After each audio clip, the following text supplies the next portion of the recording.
안녕하세요. 이번에는 음과 양에 대해 알아보실게요. 요가에는 음과 양이 존재하는데요.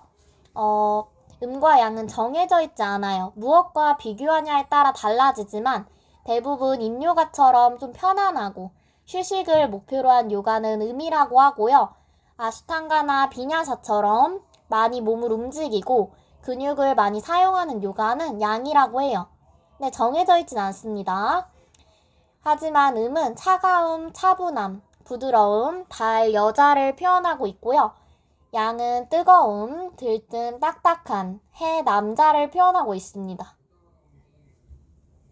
여기 그림 보시면은 언덕이 있고 언덕 옆에 양과 음이 있잖아요. 그리고 위에서는 해가 비치고 있고요. 이렇게 언덕에 해가 드는 모습을 보고 양과 음이 만들어졌다고 해요. 지금 햇빛이 양쪽으로 비치고 있죠. 그러면 양이 당연히 뜨겁겠고 쪽에는 해가 비치지 않아요. 음은 그러면 시원하겠죠. 이렇게 해가 드는 곳은 양이고요. 해가 없는 곳은 음이라고 표현합니다. 양은 뜨겁고 음은 시원하죠. 근데 이게 무엇과 비교하냐에 따라 달라진다 했잖아요. 해가 드는 곳과 해가 없는 곳을 비교했을 때는 해가 드는 곳이 양이고 해가 없는 곳이 음이 맞아요. 하지만 해가 없는 곳과 동굴을 이렇게 비교했을 때는 또 달라집니다. 왜냐면 동굴이 해가 없는 곳보다 더 시원하잖아요. 그러면 이렇게 두 개를 비교했을 때는 해가 없는 곳이 양이 되고 동굴이 음이 되는 거죠. 왜냐면 동굴이 더 시원하니까요. 이렇게 해가 드는 곳이 무조건 양, 해가 없는 곳은 무조건 이거는 아닙니다. 계속 변화하시면서 무엇과 비교하냐에 따라 달라지는 거죠. 요가도 인요가가 무조건 음은 아니에요. 아시탄가와 인요가를 비교했을 때는 인요가가 음이 맞죠. 하지만 사바사나와 인요가를 비교했을 때는 인요가가 양이 됩니다. 인요가가 아무리 편안하고 쉽더라도 그냥 누워있는 사바사나보다는 힘들잖아요. 이렇게 무엇과 비교하냐에 따라 다르고요. 양이 있으면 음이 있기 마련입니다.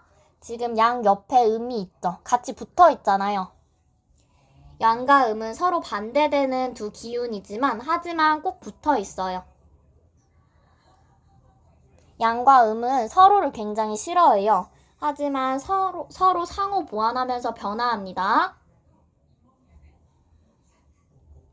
두 번째 그림 보시면은 태극 문양이 있죠. 여기 태극 하나에서 음과 양이 단순해서 복잡으로 분화가 돼요. 이렇게 태극 무늬가 있는데요. 위에서 봤을 때는 양이 더 크죠. 양이 음보다 위에서는 더 길지만 아래에서 봤을 때는 음이 양보다 더 길어집니다. 이렇게 단순해서 복잡으로 바뀌어요. 원안에서 양과 음이 바뀌는 거죠. 양이 커지면 음이 줄어들고 음이 커지면 양이 줄어들고 이렇게 균형을 맞춥니다. 오늘은 음과 양은 정해져 있지 않고 무엇과 비교하냐에 따라 달라지고 음과 양은 서로를 상호작용하시면서 균형을 맞춘다는 것을 알아보았습니다.